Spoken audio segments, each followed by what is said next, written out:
எல்லாருமே செல்லக்கூடியவங்க அந்த மாதிரி முதல்ல இந்த கண்ணினப்பெல்லாம் போலீஸ் ஜீப் வந்திருக்கும். எல்லோரும் ரொம்ப பயந்துருப்பாங்க. தொடர்ந்து வாங்க இப்போ கதைக்குள்ளே போகலாம். ஜீப்பு கேட்டோன்னே எல்லோரும் செம்ம பயத்தில் இருக்காங்க. பாஸ் இப்போ என்ன பண்ணுறது, போலீஸ் வேறு வந்துட்டாங்க, இப்போ என்ன பண்ணுறது, டேய் என்ன பண்ணுறதுன்னு கேட்டுக்கிட்டு இருக்க, டேய் தப்பிச்சு போங்கடா, மாட்டினா சங்கு தான் ஊதிடுவாங்க நம்மளுக்கு இந்த மாதிரி எல்லார்ட்டையும் சொல்கிறான்.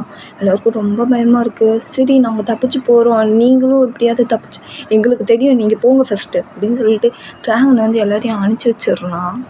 எப்படியும் மாட்டாமல் இந்த பசங்க 2-3 பசங்களாம் தப்பிச்சு போயிடுறாங்க. நான் அப்படியே ஜீவனை பார்த்துட்டு, டேய் நம்ம 2 பேர் மட்டும் தான் இருக்கோம், மாட்டினோம் செத்து செஞ்சுருவாங்க, அப்புறம் போகலாம். டேய் எங்கே போக சொல்கிற, பைக்கு வேறு வெளியே இருக்குது, போலீஸ் ஜீப்பு வேறு வெளியே இருக்குது, நான் எப்படி போவேன், போனால் மாட்டிப்பேன் வசமாக. ஆமாம்ல, ஐயோ இப்போ என்னடா பண்ணுறது ஜிமனா, டேய் இரு பின் வாசல் வழியாக தப்பிச்சு போயிடலாம் வா அப்படின்னு சொல்லிட்டு நம்ம ட்ராகன் கையை பிடிச்சி இழுத்து கூட்டிகிட்டு போயிடுறான். நம்ம ஜிமின் பின் வாசல் வழியாக தப்பிச்சு போயிடுறான் எப்படியோ போலீஸ்கிட்ட மாட்டாமல். அப்படியே செக் பண்ணிட்டு அப்படியே என்கொயரி பண்ணிட்டு இருக்காங்க. இது நம்ம ஜிமினும் ட்ராகன் அவங்க வீட்டுக்கு போயிடுறான். ஜிமின் ஜங்குக் வீட்டுக்கு போயிடுறான். எதுவும் தெரியாத மாதிரி அப்படியே ஹக் பண்ணி அவங்க பக்கத்துலேயே படுத்துடுறான். ஜங்குக் பக்கத்துலேயே இப்படி மண்ணா காலையில் விடியுது. ஜங்குக்கு தான் எந்திக்கிறான். எந்திரிச்சு பார்க்குறான், ரொம்ப நேரம் தூங்கிட்டேனே, ஐயோ இது வேற வலிக்குது, ஜிமின் எங்கே போனான் அப்படின்னு சொல்லிட்டு தேடிட்டு இருக்கான். ஜங்குக் ஒருவேளை வீட்டுக்கு போயிட்டான் போல், சரி போய் ஃப்ரெஷ்ஷப் ஆகும் அப்படின்னு சொல்லிட்டு போய் பாத்ரூம் போய் ஃப்ரெஷ்ஷப் ஆகுறான். ஃப்ரெஷ்ஷப் ஆகிட்டு அப்படியே ஃப்ரெஷ்ஷன்ஸ்லாம் பண்ணிட்டு அப்படியே காலேஜுக்கு தான் கிளம்புறான். இதுலேருந்து இறங்கி வரான். ஜங்குக் அப்பா அப்படியே நியூஸ் பேப்பர் படிச்சிருக்காங்க சோஃபாவில் உட்காந்து. அம்மா கிச்சனில் வேலை பார்த்து இருக்காங்க. ஜங்குக் 2 பேர்ட்டையும் அவங்க அம்மா அப்பாட்ட சொல்லிட்டு தான் போகிறான்.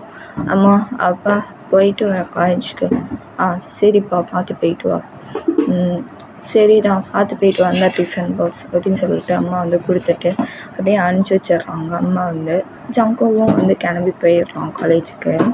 அப்படியே ரீச் ஆயிடுறான் காலேஜுக்கு. அப்படியே நடந்து வந்திருப்பான். அப்படியே தூரத்துலேருந்து பார்க்குறான்.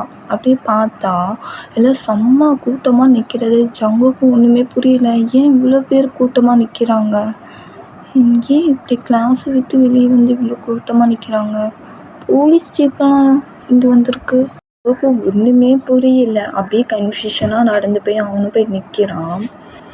விசாரிச்சிருக்காங்க, வேற யாரெல்லாம் நம்ம ஆரம் தான் ஸ்டூடெண்ட்ஸ் எல்லாரையும் விசாரிச்சிருக்கான், என்கொயரி பண்ணி விசாரிச்சிருக்கான்.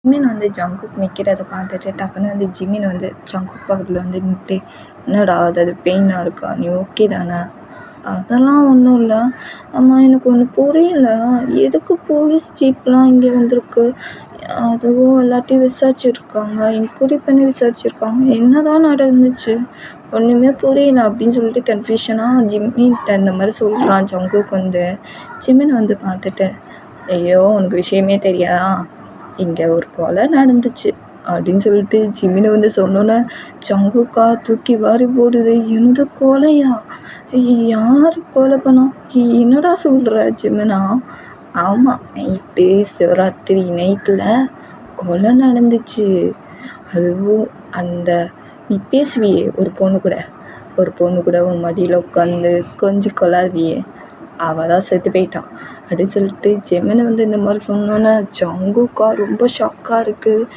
என்ன சொல்கிற, அவள் செத்துட்டாளா, எப்படி, தெரியல, யாரோ கன் எடுத்து ஷூட் பண்ணிட்டாங்களா இல்லை கத்தி எடுத்து ஷூட் பண்ணிட்டாங்களோ ஏதோ தெரில, ஆனால் விசாரிச்சுருக்காங்க போலீஸ், அதனால தான் விசாரிச்சுட்ருக்காங்க எல்லாத்தையும், நம்ம கிளாஸ்மேட் ஸ்டூடெண்ட்ஸ்கிட்ட அப்படின்னு சொல்லிட்டு நம்ம ஜிமினை இந்த மாதிரி சொல்ல நம்ம ஜங்குக்கு ரொம்ப குழப்பமாகவும் இருக்குது, டென்ஷனாகவும் இருக்குது. ஒரு பக்கம் யோசிக்கிறான், யார் பண்ணியிருப்பா அப்படின்ட்டு நோட் பண்ணிட்டு, டேய் என்னடா யோசிக்கிற போல் யார் பண்ணியிருப்பா அப்படின்ட்டு, அதுதான் நானும் யோசிக்கிறேன் ஜிமின், யார் பண்ணியிருப்பா அந்த ரிஷி பொண்ணை கொலை பண்ணுறதுக்கு, அது எப்படி சாத்தியம் அப்படின்னு சொல்லிட்டு ரொம்ப குழப்பத்தோடு யோசிச்சுக்கிட்டு இருக்கான். ஜிமின் அக் பண்ணிட்டு, டேய் நீ எதுக்குடா அதை பற்றிலாம் யோசிக்கிற, போனால் போய் தொலையிட்டோம், அவள் இல்லாத நிம்மதி தான் நம்மளுக்கே நிம்மதி, விடு விடு பார்த்துக்கலாம் அப்படின்னு சொல்லிட்டு ஜெமினி வந்து எப்படியோ சமாளிச்சிடுறான். ஜங்குக்கும் சரி ஓகே அப்படின்னு சொல்லிட்டு அப்படியே 2 பேரும் நிற்கிறாங்க. ஜிமினும் ஜங்குக்கும் தான் விசாரிச்சுட்டு இருக்கான். கூட படித்த பொண்ணு ரிஷின்னு ஒரு பொண்ணு இறந்துருக்கா. இன்னும் யார் கொலை பண்ணாங்க அப்படின்னு இது வரைக்கும் எங்களுக்கு தெரியல. ஆனால் நாங்கள் விசாரிச்சுக்க தான் இருக்கோம். ஒரு சின்ன டீட்டெயில் கூட கிடைச்சா கூட எங்களுக்கு இன்ஃபார்ம் பண்ணுங்கள். பாருங்கள் ஸ்டூடெண்ட்ஸ், உங்களை எப்போவுமே நாங்கள் என்கொயரி கூப்பிட்டா நீங்கள் வரணும், ஓகேவா? வந்து இந்த மாதிரி எல்லாத்தையும் பேசிக்கிட்டு இருக்கான். ஜிமின் பார்த்துட்டு ஒரு ஈவில் ஸ்மெல்ட்டு அப்படியே அசால்ட்டாக ஏதோ கண்டுக்காத மாதிரியே நிற்கிறான். அப்படியே ஜிமின் வந்து ஆரம் வந்து கூப்பிட்றான். டேய் ஆரம் அப்படின்னு சொல்லிட்டு கூப்பிட்டானா நம்ம ஆரமும் திரும்பி பார்த்துட்டு டேய் ஜிமின் நீ இந்த காலேஜா? ஆமாடா அந்த காலேஜ் தான். ஆமாம் யார் இந்த கொலை பண்ணியிருப்பான்னு நீ எதுக்கு இதெல்லாம் விசாரிச்சிட்டு இருக்க? எதுக்குடா? டேய் இது என்னோடய டியூட்டி வேலைடா, நான் பண்ணி தான்டா ஆகணும் அப்படின்னு சொல்லிட்டு நம்ம ஆரம்பு நம்ம ஜிமினும் பேசிக்கிட்டு இருக்கிறத எல்லாருமே பார்த்துக்கிட்டு தான் இருக்காங்க. இது வரைக்கும் நீ அந்த கொலைகாரன் யாருன்னே நீ கண்டுபிடிக்கல, எப்படா கண்டுபிடிக்க போகிற? அதான்டா எனக்கும் செம்ம டென்ஷனாக இருக்குது. அவங்க வேறு ப்ரெஷர் மேலே ப்ரெஷர் கொடுத்துக்கிட்டு இருக்காங்க. அந்த கொலைகாரன் யார் சொல்லிட்டு கண்டுபிடிங்கன்ட்டு. நாங்கள் என்ன தான் பண்ணுறது? நாங்களும் கிட்டத்தட்ட எவ்வளவோ தேடி பார்த்தோம், யாருன்னே தெரில. அவங்க மட்டும் காயில் கிடைக்கட்டும், அவங்களுக்கு இருக்குது. அவனை கண்டிப்பாக நானே அடித்து ஜெயிலில் போடுவேன் அப்படின்னு சொல்லிட்டு செம்ம கோபமாக ஆரம் வந்து இந்த மாதிரி கோபமாக சொல்லிகிட்டு இருக்கான் ஜிம்மன்கிட்ட. ஜிம்மன் பார்த்துட்டு யூஸ் பண்ணிட்டு சரி சரி ஆரம் புரியுது, நம்ம புரியுது அந்த கொலைகாரன் யாருன்னு சொல்லிட்டு நீ கண்டுபிடிக்க எவ்வளவோ ட்ரை பண்ணிட்ட. இன்னும் ட்ரை பண்ணு, கண்டுபிடிக்கலாம். இல்லை டேய் அதெல்லாம் இல்லைடா, கண்டுபிடிச்சிருவேன். அவன் மட்டும் காயில் கிடைக்கட்டும், அப்புறம் இருக்கானுக்கு. ஓ அவ்வளோ கொலவரியில் இருக்கியா அந்த கொலகாரன் மேலே? சொல்லப்போனால் அப்படியே எனக்கே ஆத்திரம் வருதுடா அவங்க கொலை பண்ணணுன்ட்டு. டேய் ஏன்டா? அது பெஸ்ட்டு ஃப்ரெண்டாக கூட இருக்கலாம் இல்லையா? சப்போஸ் அது உன்னோட க்ளோஸ் ஃப்ரெண்ட் பெஸ்ட் ஃப்ரெண்டாக கூட இருக்கலாம் இல்லையா? அப்புறம் நீ தானே ஃபீல் பண்ணுவ அப்படின்னு சொல்லிட்டு நம்ம ஜிம்னு வந்து ஒரு மார்க்கமாக ஈவில் ஸ்மெல் பண்ணிட்டு இந்த மாதிரி பேசுகிறத நம்ம ஆரம்பது நோட் பண்ணிடுறான். ஏன்டா இப்படிலாம் பேசுகிற? சொல்கிறேன் கேளு ஆரம். இந்த கொலைகாரன் நைட்டே அந்த பொண்ணு வீட்டுக்கு போயிட்டு அவளை ரொம்ப டார்ச்சர் பண்ணி கொடுமைப்படுத்தி அதுக்கப்புறம் ரேப் பண்ணி அப்புறம் ஷூட் பண்ணி கொலை பண்ணிவிட்டு போலீஸ்கிட்ட மாட்டக்கூடாது தப்பிச்சு இப்படியோ உங்ககிட்டேருந்து தப்பிச்சு போயிட்டான் இல்லையா ஆரம்? சொல்கிறதெல்லாம் கேட்டுட்டு அப்படி செம்ம ஷாக்கோடு பார்க்குறான்.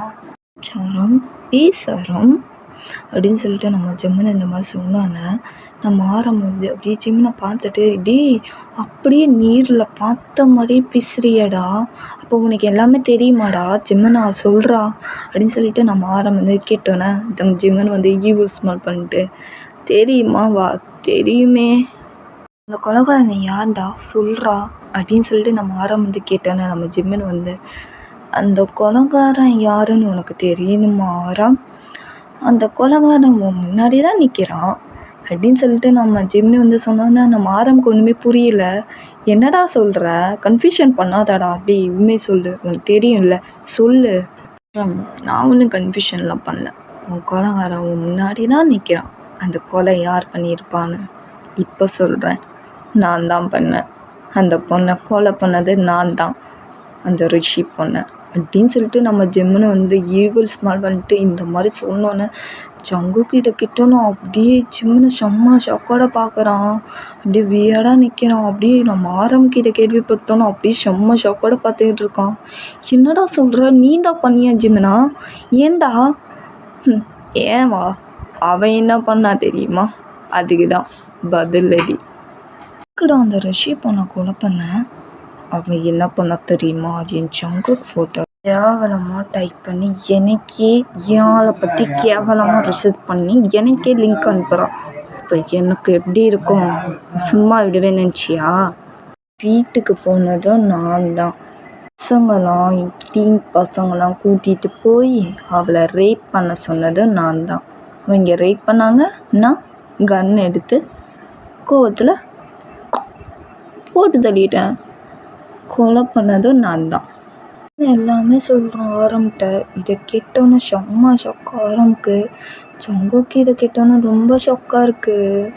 என்னாச்சு ஆரம்? ரொம்ப கன்ஃபியூஷனாக இருக்கா? இன்னுமா கன்ஃபியூஷனாக இருக்குது?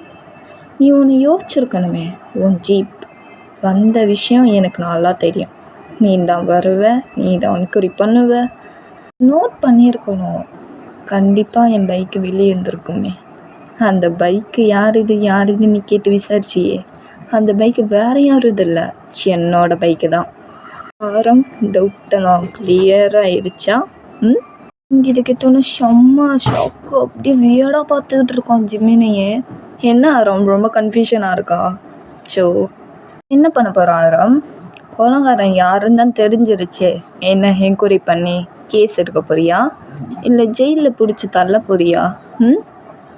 அப்படின்னு சொல்லிட்டு நம்ம ஜிம்மன் அவ்வளோ யூல்ஸ்பான் பண்ணிட்டு பேசிக்கிட்டு இருக்கான். எல்லாரும் இதை கேட்டோன்னு ரொம்ப ஷாக்கோட அப்படியே ஜிம்மினை தான் பார்த்துக்கிட்டு இருக்காங்க. சத்தியமான எதிர்பார்க்கலடா நீ தான் அந்த கால் பண்ணுவேன்ட்டு. அது ஒரு பொண்ணு எதிர்பார்த்துருக்க மாட்டேன் ஹரம். அதான் நானே சொல்லிட்டேனே. இப்போ என்ன பண்ண போகிற? என்ன பண்ணுறதுன்னு தெரியல. அப்படியே கன்ஃபியூஷனாக அப்படியே நிற்கிறான். போலீஸ் வந்துடுறாங்க. அப்படியும் ஆரம்மை பார்த்துட்டு, ஆரம் விசாரிச்சியா இல்லையா, கண்டுபிடிச்சியா இல்லையா அப்படின்னு சொல்லிட்டு ஆரம்கிட்ட கேள்வி மேலே கேள்வி கேட்குறாங்க. ஜிம்முன்னு அப்படியே ஈவில்ஸ்மெண்ட் பண்ணிட்டு ஆரமையே பார்த்துக்கிட்டு இருக்கான். ஆனால் ஆரம் எதுவுமே பதில் சொல்லலை. ஜிபி போலீஸ் கேட்டுக்கிட்டே இருக்காங்க. ஆரம் ஒன்றைத்தான், அதாவது விசாரிச்சியா? சார் அது கொலைகாரன் யாருன்னு தெரிஞ்சிருச்சு சார். உனக்கு தெரியுமா யார் அந்த கொலைகாரன்? சொல்ல ஆரம். சார் அது அப்படின்னு சொல்லிட்டு அப்படியே தயங்கிட்டு இருக்கான் ஆரம். அம்மன் பார்த்துட்டு ஆரம் சொல்லு ஆரம், யார் அந்த கொலைகாரன்ட்டு? நான் தான் சொல்லு அப்படின்னு சொல்லிட்டு ஜெமினி இந்த மாதிரி ஈவெஸ்ட்மெண்ட்டு பேசிகிட்டு இருக்கான். ஜிபி போலீஸ்க்கு ஒன்றுமே புரியல. என்ன ஆரம், என்ன நடக்குது, எனக்கு ஒன்றும் புரியல சார். இன்னும் அந்த கொலைகாரனை நானும் கண்டுபிடிக்கல சார், விசாரிச்சுக்க தான் இருக்கேன் அப்படின்னு சொல்லிட்டு நம்ம ஆரம் இந்த மாதிரி சொல்லிடுறான் ஜிபி போலீஸ்கிட்ட. அவரும் பார்த்துட்டு, அப்படியா, சீக்கிரமாக அந்த கொலைகாரனை கண்டுபிடிக்கணும். சரி, எல்லாத்தையும் விசாரிச்சிட்டில்ல? விசாரிச்சிட்டேன் சார். சரி, இங்கே பாருங்கள் ஸ்டூடெண்ட்ஸ், என்கொயரி பண்ணால் கூப்பிட்டா வரணும். ஓகே, வரோம், கிளம்பு அப்படின்னு சொல்லிட்டு நம்ம ஜிபி போலீஸ் சொன்னோன்னே ஆரம் அப்படியே வியராக ஜிம்மினை பார்த்துட்டு தான் போகிறான். அப்படியே அவங்களும் போயிடுறாங்க. போலீஸ் ஜீப் எல்லோரும் போயிடுறாங்க. நம்ம ஜெமின் அப்படியே எல்லாரையும் பார்த்துட்டு, எல்லாத்துக்கும் ஒன்று கேட்டுக்கோங்க, புரியுதா? தடவை என் ஜங்கோக் பற்றி தப்பாக ரிலேஷன் பண்ணி தப்பாக போஸ்ட் அடிக்கிற, தப்பாக ஃபோட்டோஸ் போடுறது, தப்பாக பேசுகிற வேலை வச்சுக்கிட்டீங்க, சாவடிச்சிருவேன் துடிக்க. அடுத்த கொலை பண்ண கூட நான் தயங்க மாட்டேன், புரியுதா ஸ்டூடெண்ட்ஸ்? அப்படின்னு சொல்லிட்டு நம்ம ஜிம்மினை ஈவிஎஸ்மா பண்ணிட்டு இந்த மாதிரி எல்லாத்தையும் சொன்னோன்னே எல்லோரும் பயந்துடுறாங்க. யாரும் சொல்ல மாட்டோம் அப்படின்னு சொல்லிட்டு பயந்துட்டு சொல்லிடுறாங்க, எதுவும் பண்ண மாட்டோம் அப்படின்னு சொல்லிட்டு எல்லாருமே சொன்னோன்னே ஜிம்மின் பார்த்துட்டு, குட், இப்படி தான் இருக்கும், அல்லாண்டு அவங்க கிளாஸ் ரூமுக்கு போங்க அப்படின்னு சொல்லி ஜிம்மின் சொன்னோன்னே எல்லாருமே போயிடுறாங்க. நம்ம ஜங்குக்கும் ஜிம்மின் மட்டும் தான் இருக்காங்க. ஜிம்மினா அப்படியே ஜங்கு பக்கத்தில் என்ன ஜங்குக்கா, என்ன ரொம்ப ஷாக்காக இருக்கா? டீ நீ இப்படி பண்ண, எதுக்கு அந்த பொண்ணு கொலை பண்ண, அது ரிஷி பொண்ணு, அதுதான் லூசுத்தனமாக அப்படி பண்ணா, நீ பேசியிருக்க வேண்டியதானே, அதுக்கே நீ கொலை பண்ணி இப்போ கொலைகாரன் பற்றி தப்பாக டைப் பண்ணி எனக்கே லிங்க் அனுப்பினான். அதான் அவளை கொலை பண்ண என் கையால் ஷூட் பண்ணி. நீ ரொம்ப அப்படின்னு சொல்லிட்டு ஃபைண்ட் ஆகி அப்படியே மயக்கம் போட்டு விழுந்துடுறான். ஜிம்மினா ஜங்கு என்னாச்சு ஜங்கு அப்படின்னு சொல்லிட்டு தட்டுன்னு தட்டுறான் கன்னத்தை. ஆனால் எந்திக்கவே இல்லை. ஜங்குக்கு இந்த மாதிரி இருக்கிறத பார்த்துட்டு ரொம்ப கஷ்டமாக இருக்குது ஜிம்மினுக்கு. டக்குன்னு அவனை தூக்கிட்டு போயிட்டு அப்படியே கிளாஸ் ரூமில் படுக்க வைக்கிறான். அப்படியே கை காலெலாம் பயங்கரமாக தேய்ச்சி விட்றான். ஜிம்மினு ஒன்றும் ஆகாது, டே கண்ணை முடிஞ்சு பாடுறா அப்படின்னு சொல்லிட்டு ரொம்ப இது பண்ணிக்கிட்டு இருக்கான். ஜிம்மினுக்கு கிட்டத்தட்ட ஒரு மாதிரியாக அப்படியே அழுகிற ஸ்டேஜுக்கு போயிடுறான். என் மூடியை திறந்துடு, அப்படியே தண்ணியை மூஞ்சில் தொளிச்சு விட்றான். டக்குன்னு நம்ம ஜங்குக்கும் லைட்டாக முழிப்பு வந்துடுது. அப்படியே ஜிம்மினை பார்த்துட்டு டக்குன்னு ஹக் பண்ணுறான். பயங்கரமாக டைட்டாக ஹக் பண்ணி அழுகுறான். ஏன்னா அப்படியே பேக்கப் பண்ணிட்டு, டே ஏன்டா அழுகிற? இல்லை நீ கொலை பண்ணிட்ட, அப்புறம் நம்ம 2 பேரும் அப்படின்னு சொல்லிட்டு ஒரு மாதிரியாக பேச முடியாத நிலைமையில அப்படியே ஒரு மாதிரியாக ஹக் பண்ணிகிட்டே இருக்கான். டே ஒன்றும் இல்லை ஓகே, உனக்காக நான் என்ன வேணால் பண்ணுறதுக்கு தயாராக இருக்கேன், இங்கே பேர் ஒன்றும் இல்லை அப்படின்னு சொல்லிட்டு கன்ஃபர்ம் பண்ணுறான். கொஞ்ச நேரத்தில் ஓகே ஆயிடுறான். அப்படியே 2 பேரும் ஹக் பண்ணி தான் இருக்காங்க. வேகமாக ஓடி வர்றாங்க. வேற யாரெல்லாம் நம்ம ஃபீ தான் அப்படின்னு ஜிம்னை பார்த்துட்டு, டீ சிம்மன் அப்படின்னு சொல்லிட்டு கூப்பிட்றான். சிம்மனை பார்த்துட்டு, டேய் என்னாச்சு, ஏன் இப்படி ஓடி வர? மேலே ஃபுல்லாக என்னடா ஒரே காயமாக இருக்குது, ரத்தமாக இருக்குது, என்னடா ஆச்சு? டேய் வி, உனக்கு என்னாச்சு? பொண்ணு செத்து போனால அவன் அண்ணனுக்கு தெரிஞ்சிருச்சு. அவன் அண்ணன் டீமோட வந்திருக்கான். எல்லாருமே போட்டு அடின்னு அடித்து ரொம்ப கொடுமைப்படுத்திட்டு இருக்கான். அப்படி சொல்லிட்டு நம்ம வி வந்து ஜிமின்ட்ட எல்லாமே சொல்கிறான். ஜிமினும் ஜங்குக்கும் இதை கிட்ட ஒரு செம்ம ஷாக்காகிறாங்க. ஏதாவது இந்த எபிசோட் முடியுது. நெக்ஸ்ட் எபிசோடில் பார்க்கலாம். அடுத்து என்ன பண்ண போகிறோம் நெக்ஸ்ட் எபிசோடில் 9th எபிசோடில் பார்க்கலாம். கிளம்ப டைம் வச்சு பிடிச்சிருந்தா லைக் பண்ணுங்கள், ஷேர் பண்ணுங்கள், கமெண்ட் பண்ணுங்கள், சப்ஸ்கிரிப்ஷன் பட்டன் நிறுத்துங்க. லவ் யூ சார், அங்கே போய் பாய்.